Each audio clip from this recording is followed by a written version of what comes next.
Under table dealing. Okay, அதாவது இப்போ என்கிட்ட ஒரு ப்ராடக்ட் ஐடியா இருக்குன்னு வச்சுக்கலாமே. உங்களுக்கு வந்து ஒரு இன்வெஸ்டரை தெரியும். ஓகே, நீங்கள் வந்து இந்த இன்வெஸ்டரை கன்வின்ஸ் பண்ணியிருக்கீங்க.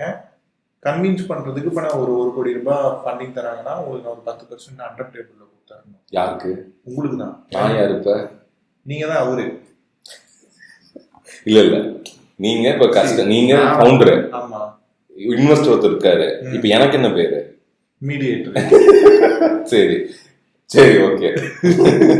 நான் மீடியேட்டர் சொல்லலாம், இல்லைன்னா அப்படிதான் சொல்லணும். ஆக்சுவலா தமிழ்ல மாமான்னு இல்ல ப்ரோ, மீடியேட்டர் நல்ல மீடியேட்டர். Deal closer. அது நீங்க உங்க ஸ்டார்ட் அப் டம்ல எப்படின்னு சொல்லிக்கிறீங்க. ஓகே, இவர் தான் டீல் க்ளோசர், ரைட்? இல்ல, இது பண்ற நல்ல ஒழுக்கமான கம்பெனி இருக்கு, ஐ பேங்க், இன்வெஸ்ட்மெண்ட் பேங்கிங். நம்ம அந்த அளவுக்குலாம் போவேன், நம்ம நடக்கிறத பத்தி பேசுவோம். ஓகே, கம்பெனில போய் இண்டிவிஜுவலா ஃப்ரீலான்ஸா வந்து பேசுறேன், ஸ்டார்ட் அப் காசு வாங்கி தரேன். அது யாரா வேணா இருக்கலாம். தயவு செஞ்சு அதை விட்டு அடுத்ததுக்கு வாங்க. இண்டிவிஜுவலா இருக்கலாம், கம்பெனியா இருக்கலாம், யாரா ஏன் நீங்களாவும் இருக்கலாம். ஸோ இப்போ எனக்கு வந்து ஒரு ஃபண்டிங் ரெக்யர்மெண்ட் இருக்கு. அப்போ நீங்க சொல்லிட்டீங்க இன்வெஸ்டர் போட மாட்டாங்கன்னு. ஆனா நீங்க சொன்னா சில செட் ஆஃப் இன்வெஸ்டர் போடுவாங்கல்ல, உங்களை குருட்டுத்தனமா நம்புவாங்கல்ல சில இன்வெஸ்டர். நான் பெல் பண்ணி இந்த சூர்யா சொன்னா கரெக்டா இருக்கும்பா, சூர்யா வந்து நல்ல ஜென்யூனான பர்சன், ஒரு புல் பண்ணா கரெக்டா இருக்கும். ஸோ அப்ப இந்த மாதிரி எல்லாம் பண்றீங்களா நீங்க? இல்ல, புரியல எனக்கு. இல்ல ப்ரோ, இல்ல ஆக்சுவலா ரீசெண்டா நான் கேள்விப்பட்டேன். இப்ப நான் சொன்னேன், எனக்கு ஒரு நண்பர் கிடையாது, ஃபேஸ்புக் நண்பர், ஃபேஸ்புக்ல நண்பர். அவரு வந்து ஃபண்டிங் வாங்கினாப்ல இல்லையா, அவர் வந்து அந்த அண்டர் டேபிள் டீலிங் தான் நடந்திருக்குது. ஆக்சுவலி அவருக்கு ஃபண்டிங் வாங்கி கொடுத்தாங்கல்ல ஒரு செட் ஆஃப் நண்பர்கள். அந்த நண்பர்கள் வந்து அந்த இன்வெஸ்டர் கிட்ட கன்வின்ஸ் பண்றதுக்கு இவர் வந்து இந்த நடுவில் இருக்க, அவர் பேர் என்ன, புரோக்கர்.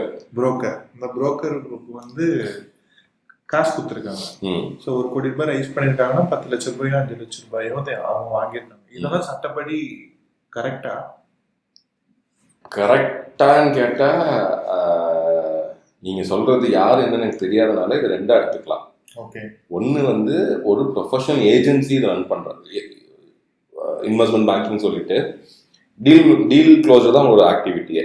கம்பெனி இருக்கும், அவங்கள்ட்ட செட் ஆஃப் இன்வெஸ்டர்ஸ் இருப்பாங்க. ஒரு ஃபவுண்டர் டேரக்டா போய் பேசுறதை விட இவங்களுக்கு அதோட நுவான்சஸ் தெரியும். அதனால உட்காந்து ஃபவுண்டரோட உட்காந்து இது பண்ணி அது ப்ரொஃபஷனல் ஃபீயா வாங்குவாங்க. இன்னொரு சிலர் அதாவது இது வந்து இண்டஸ்ட்ரியில ரொம்ப கம்மி இந்த மாதிரி மக்கள்.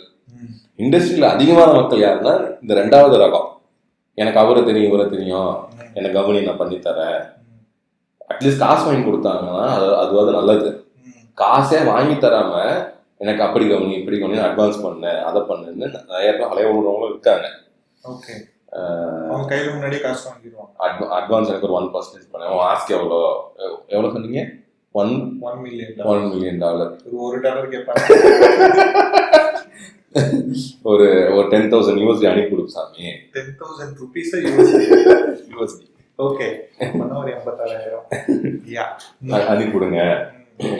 நான் வந்து உங்களுக்கு இனிஷியேட் பண்ண ஆரம்பிக்கிறேன். அதுக்கப்புறம் டெக்கு பண்ணும் சாமி, டெக்கு நல்லா இருக்குது, நல்லா டெக்கு நான் நல்லா இல்லாம அப்புறம் கம்பெனி பிசினஸே இல்லை என்னது இது அப்படின்னு கம்பெனி ரீஸ்ட்ரக்சர் பண்ணணும் அப்படின்னு எல்லா இடத்துலையும் ஃபீயா வாங்கி கடைசியா இல்லப்பா இன்வெஸ்டர் முடியாது, ஒரு 2 மீட்டிங் செட் பண்ணுவாங்க டம்மி இன்வெஸ்டரா பார்த்து, இன்வெஸ்டர் முடியாதுன்ட்டாருப்பா அப்படின்ட்டு. அதெல்லாம் நீங்களே போய் அப்ரோச் பண்ணாலும் அவனே பேசுறாரா இருப்பான். அவன்கிட்ட மீட்டிங்கை நான் செட் பண்ணிட்டு அவங்க முடியாதுன்னு சொல்லிட்டேன். என்னால வந்து இன்வெஸ்டர் டேபிள் இல்லாம கூப்பிட்டு போக முடியும். அதுக்கப்புறம் நீ தான் ஓன் தரமா தான் கடைசியா மாத்துவாங்க பிள்ளைகிட்ட. காசை வாங்கி கொடுத்துட்டு காசு வாங்கணும் கூட நான் சரின்னு விட்டுருவேன். காசையே வாங்க டீல் தடிக்கிறான்ல. பட் இந்த சர்வீஸா பண்றதுன்னா ஸ்கேம் வராது. கரெக்டா, நான் வந்து உங்களுக்கு பிட்ச் டெக் பண்றேன் விற்கிறேன் அப்படின்னா அது ஸ்கேம் அப்படிதானே. சர்வீஸ் அதாவது ஒரு டெக் பண்ணி தரேன், உனக்கு வந்து மார்க் பிரசன்டேஷன் ஹெல்ப் பண்றேன், எப்படி இன்வெஸ்டர் கிட்ட பிட்ச் பண்றேன்னு சொல்றது இட்ஸ் நாட் a scam. கண்டிப்பா உனக்கு நான் 1 million வாங்கி தரேன் அப்படின்னு சொல்லிட்டு என்கிட்ட $1,000 வாங்குனீங்கன்னா அது ஸ்கேம். கண்டிப்பா ஸ்கேம். இதுதான் ஸ்கேம். பட்